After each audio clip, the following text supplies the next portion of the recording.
Resident Evil Roleplay. It's still a cloudy day over Chicago on September 9th, 2010. But, for Kevin, you're just now noticing the weather as Pistol Grip Pete leads you up to the surface. You'd been holed up in the R&D labs all day until Pete approached you seeking assistance. Apparently, while some of the troops were out on their morning run, they noticed a breach in the rocks blocking the entrance to the Bassani mines. The breach was promptly filled, but a fresh set of tracks were found heading in the direction of the camp. Director Clancy tasked PGP with hunting down the loose BOW, for which he enlisted your help, seeing as you now wield the PRL 412, which is a powerful experimental anti-plaga weapon. So, Pistol Grip Pete leads you up through the manor, through the attic, and then onto the rooftop of the main barracks building of Camp Clancy. The roof is entirely flat with concrete tiles underfoot and a number of HVAC units of varying height scattered throughout. A sniper is posted on a lawn chair at the edge of the roof. He kind of sees you all approaching, tips his baseball cap to you. Pete kind of shouts over to him, "Hey, what's up, Archer?" Archer replies, Nothing much. You guys here to keep me company?" Pete says, "Yeah, something like that."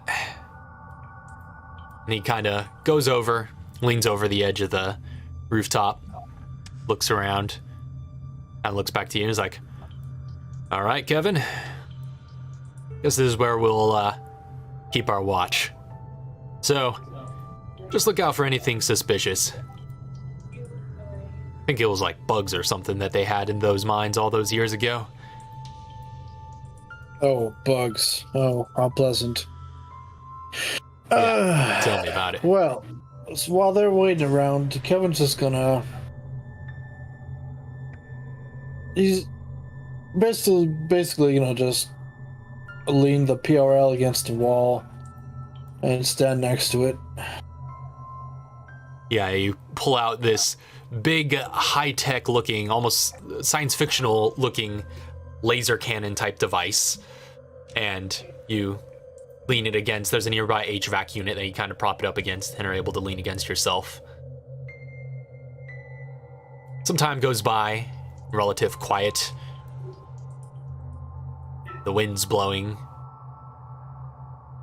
There's a slight drizzle that's beginning to come down a little bit with this overcast day. Pete's just like, great. Hey, Archer, you don't happen to have Bluetooth speakers or anything over here, do you? He's just like, nah, man. Only sound I need is all the peace and quiet of nature up here. Pete just kind of shakes his head. He's like, huh. Now some tunes would help pass the time. How about you, Kevin? How you doing?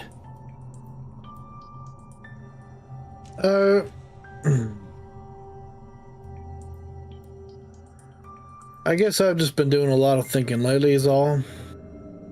That right? So the silence really doesn't bother me any. Well, suppose it's not been so silent on our end. You hear about this operation that's coming up? Which one? There's been an outbreak in Brunton.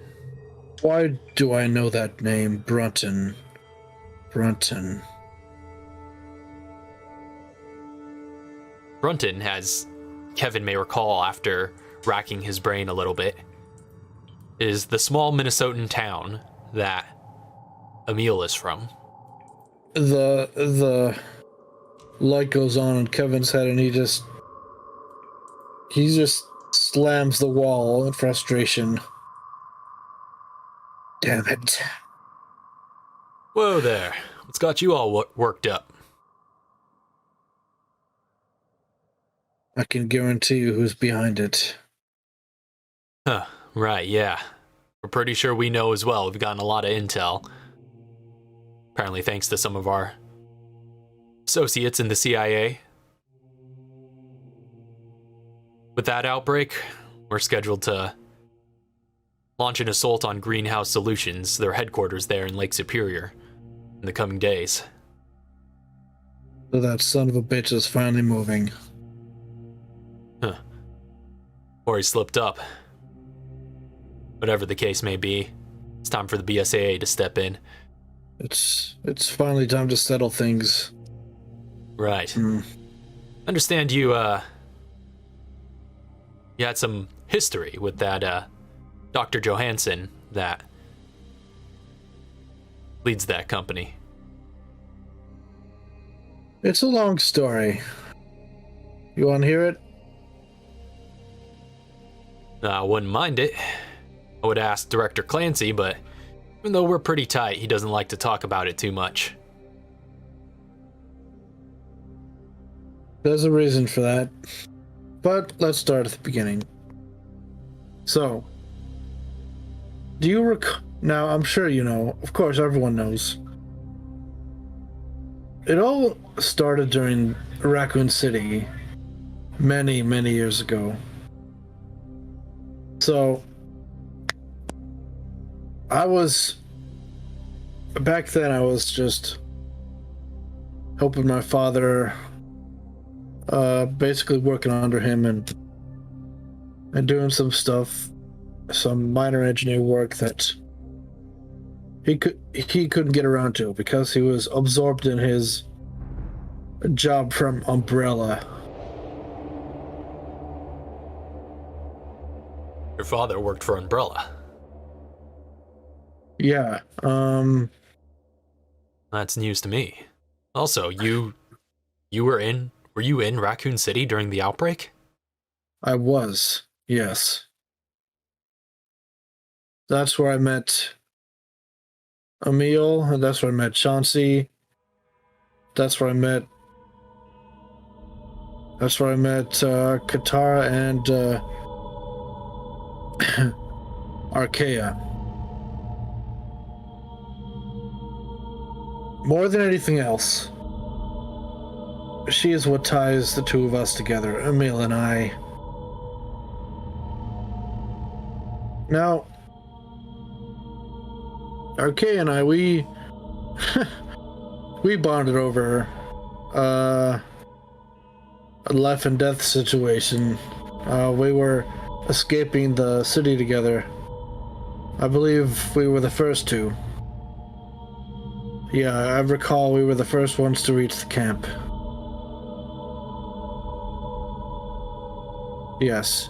But anyway, how Emil fits into this is that at the time, Archaea looked up to him as a father figure. And he protected her. And he seemed alright with that. He seemed like a good man. A real good man. But that's what I told myself. He was a real good man. And, after Raccoon went down and... well... I got a little bit of a windfall after that. My father, unfortunately, died during that event. We got some money. I moved out. Went on my own, and after a few years of doing my own thing and finding jobs, well,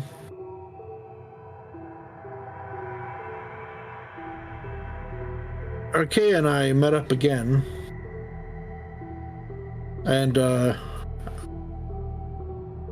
she'd aged really quickly, and we decided to get to know each other a little bit more personally.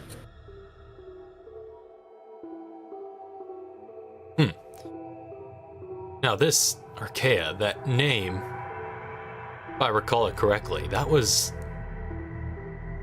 Director Clancy's daughter, right? His adopted daughter, yes. You were friendly with Chauncey's daughter. I was.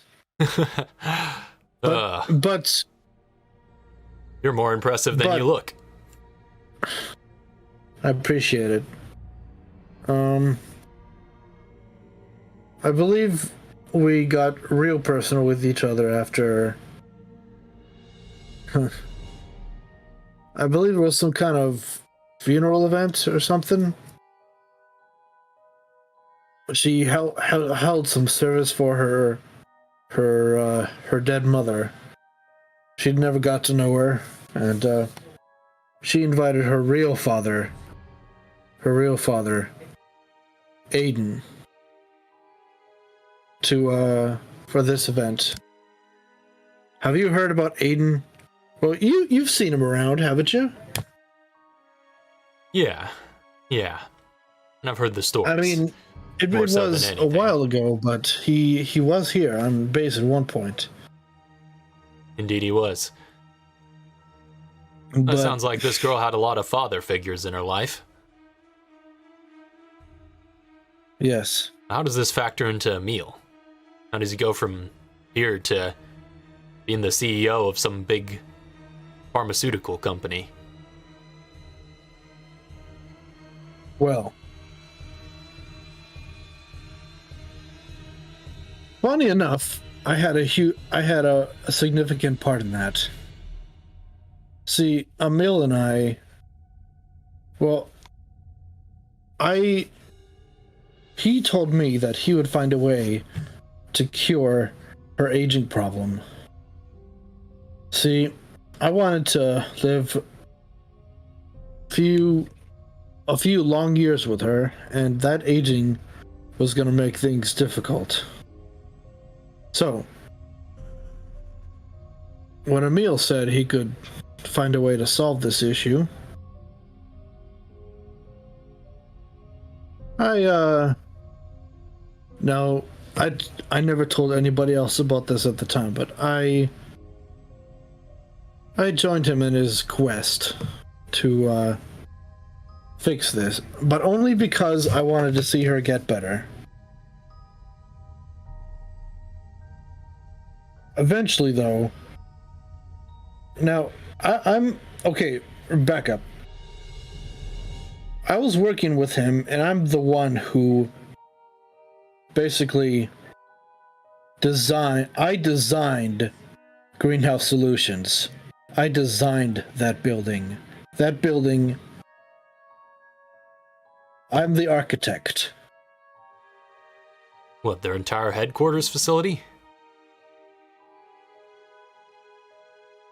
Yes, their entire headquarters is based off of what he and I went over together. Huh. You got some good inside knowledge then. Pretty decent knowledge, yes, but it has changed a little bit since then. Of course. Huh. And things went sour after the incident, well, right here, actually. Here at the camp, back when it was the manor belonging to the Felicianos. Right, yeah. I remember that. He killed her. Right here. Who, Dr. Johansson? Yes, Emil killed Archaea. He betrayed me. He betrayed what he told me he was going to do. And instead he went off on this crazy... I don't know what he's doing, but he has a god complex that is just as bad as Walker's was. Huh. No kidding. Mind you, Walker was probably far more dangerous. That's something I'm glad we took care of. Yeah, well, had a lot of time and resources, so Who knows how that Dr. Johansson guy is now. But still, I didn't... I don't know. It fully dawned on me the significance of that. If he was the one who killed Chauncey's daughter. He killed her. He killed her, but then he gave her corpse over to Walker, who then resurrected her and proceeded to use her blood for his big plan. Well, that's some pretty twisted stuff. This is personal for the director. It's personal for you.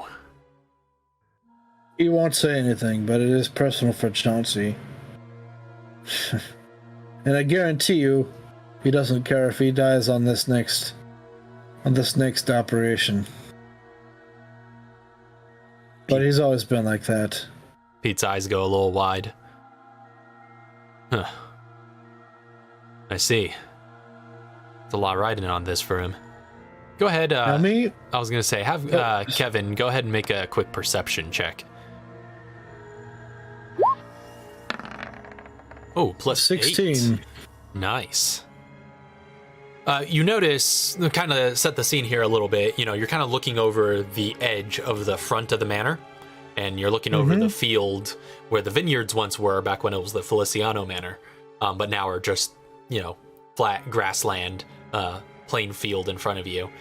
There's more forestry on the other side of that. There are a lot of natural borders around the estate grounds, but there's a closer tree line off to your right side, and looking, your eyes kind of drift off in that direction as the conversation goes on.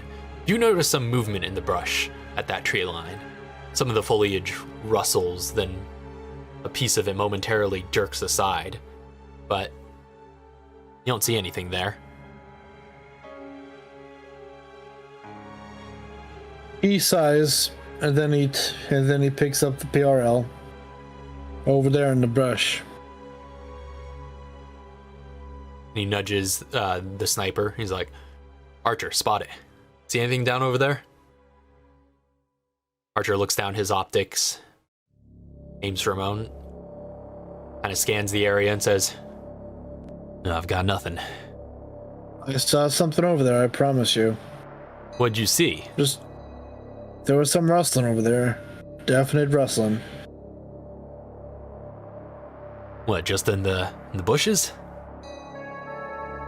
Yeah.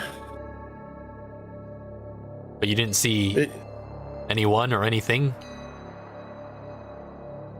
No, I did not. I mean, it kind of jerked, so maybe it moved real quick. Maybe it jumped away or something. I don't know, but if I recall correctly, those things can be quite sneaky. I don't trust it. BGP kind of draws his handguns, his dual M9s, and is just like, all right, let's keep on high alert. Yeah, let's.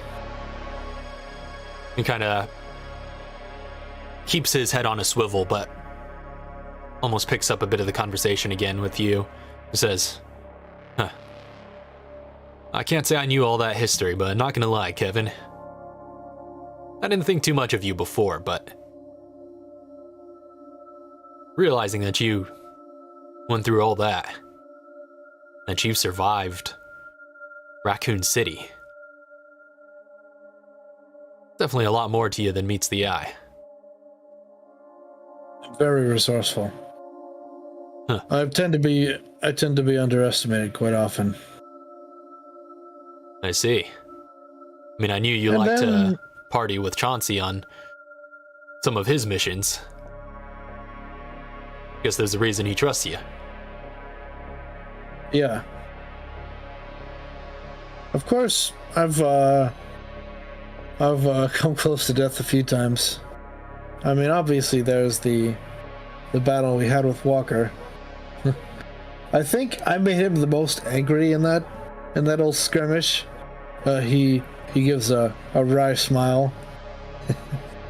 I screwed his entire plan because I'm the one who literally pulled the plug on it. Wow. I'm not gonna lie, I wasn't paying too much attention to the reports. Didn't know our old maintenance engineer has been out there saving the world this whole time. I thought you were just fixing toilets and stuff. That's what they like to joke about, but in all seriousness, I'm very handy when I want to be. When push comes to shove. And then there was the time that Walker mind controlled Aiden, and then, well, I nearly got killed trying to do it, but I did free him from that control. Well, me and Enyo. Are you serious? Yeah, back before she blew up. Was one heck of a fight it must have been. Oh, you gotta tell me that story. And as he kind of finishes his sentence, Pete's facing towards you, but you see Archer, the sniper behind him, who's kind of on that lawn chair that he has posted up here on the roof, just scanning the horizon.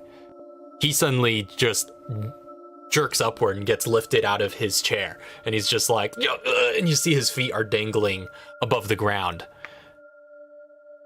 Okay, aim and fire. And as you see him dangling up there, you grab hold of your weapon, aim it in that direction, and Pete sees you go into action, turns around, he's just like, whoa, whoa, whoa. And you see as this shimmer ripples through the air, and this bug-like creature suddenly apparates, and you see it kind of by its claws holding Archer up before tossing him aside. He falls off the edge of the roof, but clatters down to a balcony level below. He's just like, ugh! He sounds like he'll survive, but he's kind of out of the picture right now. If you're taking aim, I suppose you should go ahead and roll initiative. Yes, I should.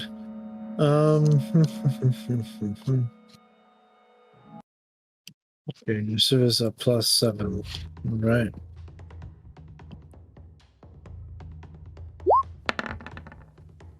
Ugh. 14. Yeah, 14. Oof. Let me go ahead and roll for the others. So for PGP, he's going to be, that's a +5. 15 for PGP.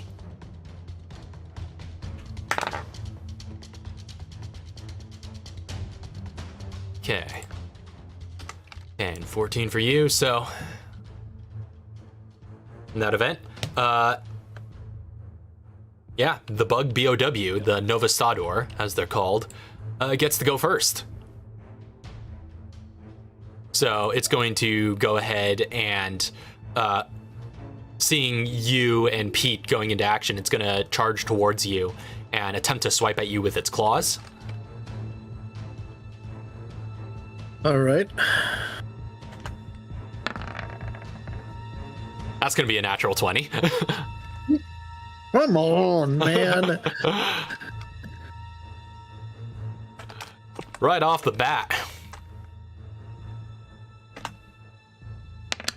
You're going to take, from the critical hit, 16 points of slashing damage as its claws rake across you and cut off a part of your sleeve as you narrowly try to back away. And with that, it's going to back up a little bit. If you want, you could make an opportunity attack if you have a melee weapon that you would like to use. Oh, hold on. I need to... okay, that was 16 damage, right? That's correct. Okay. Okay, and let me just see here. Melee.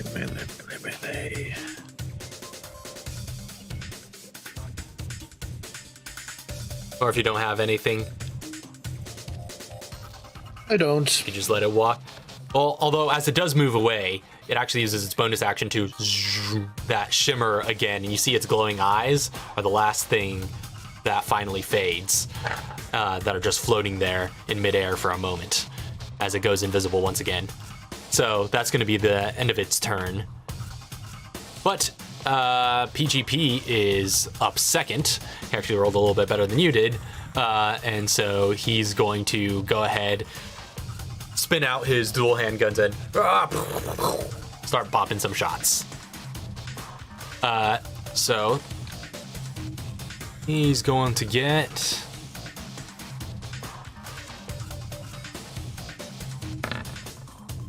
two M9 shots, but that's going to be with disadvantage because it's invisible. No, he actually still hits it. And actually taking damage pops it out of invisibility. So, yeah, just going to take average for him. He's going to deal 13 points of piercing damage. And that's going to pop it out of invisibility as you see spurts of green goo shoot out of it on the impact of each of the bullets. And it is now visible again as that shimmer fades. It's going to fire another shot. 18. That also hits. Again, just taking average, he's just going to deal additional 13 points. And one last shot with his offhand for the M9. 16 also hits. So he unloads both barrels into this thing as he lights it up with handgun fire. The cracks of the gunshots echoing throughout the camp. That's going to be the end of PGP's turn. Now, Kevin, you're up. You see this thing standing about 20 feet away from you. I'm going to charge. All right. So you charge up the PRL 412 as this beam of light begins to build at the barrel before unleashing a massive, blinding beam of white energy. So remind me again how that works. Okay. Well,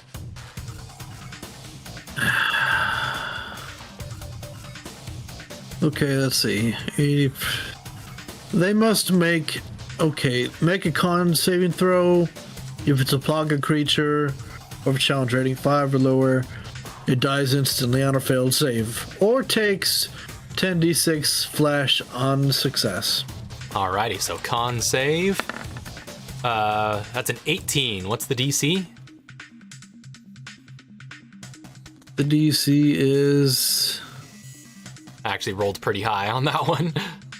So sorry if it succeeds. I don't know if I can. Oh wait, I believe it's. I can double check. It's 18. Ah. Or my tool save DC. What's your tool save DC? In case that's higher.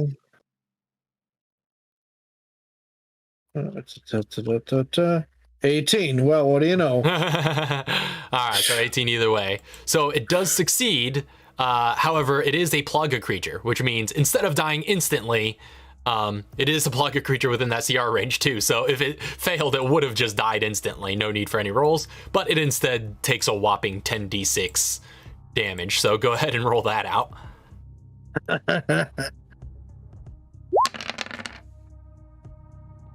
That's 28 points of damage right there. Well, how does Kevin want to do this? So as right before he takes the shot, he looks at PGP and he rubs his hand real quick and he's like, I've always wanted to do this. Watch. He takes the PRL, charges it up, and takes aim and just blasts the thing, and then you just see this thing get incinerated in a blinding white light, and by the time the light clears, you see nothing but a charred corpse on the roof. And even that charred corpse just as the breeze starts to hit it, begins to crumble into ash. It is absolutely incinerated. That he turns to PGP. That was sick. PGP is just like, holds his smoking barrels skyward. It's just like, whoo, ho! I did not know what that was gonna do. I don't know if I was ready for that. That's why I've been researching this thing for a year. That's why I put all this money into it. Oh man, that little pet project of yours has really paid off. That's one heck of a weapon. You'd better believe it. Woo, well, was that the only one? PGP kind of leans over the edge, looking towards the balcony. He's like, "You're right down there, Archer?" And you hear echoing up from below there, "Yeah, I'm good, Chief. Just a little scuffed. Nothing that can't get patched up." He's just like, looks to you, holsters his weapons and says, "That wasn't so bad, was it? Pretty sure we only saw one set of tracks, leaving those mine, so the way I see it, our job here is done." I hope so.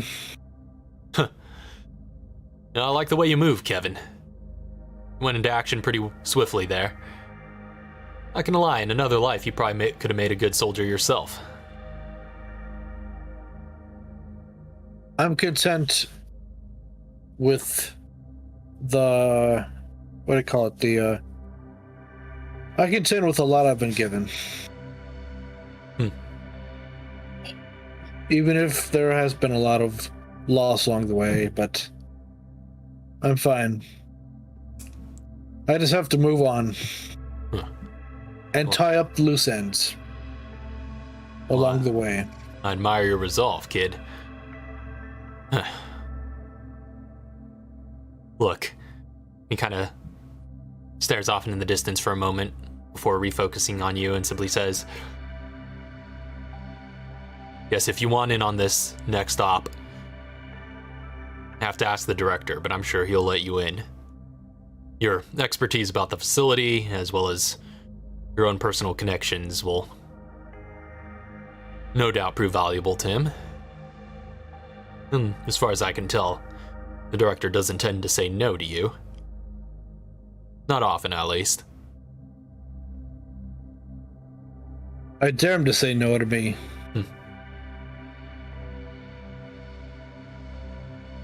Yeah, well, we're lifting off for Brunton in these next couple of days. You'll want to talk to the director soon. All right. Well, before that, I have a call to make. I have a call of my own to make. Very well. And he kind of walks by, pats you on the shoulder, and is just like, "Thanks for the help, Kev." No problem, Pete. You stay cool. Maybe we can hang out sometime. And with that, he walks away. So, any last orders of business that you want Kev to get to? That call, is that something you want to try out here?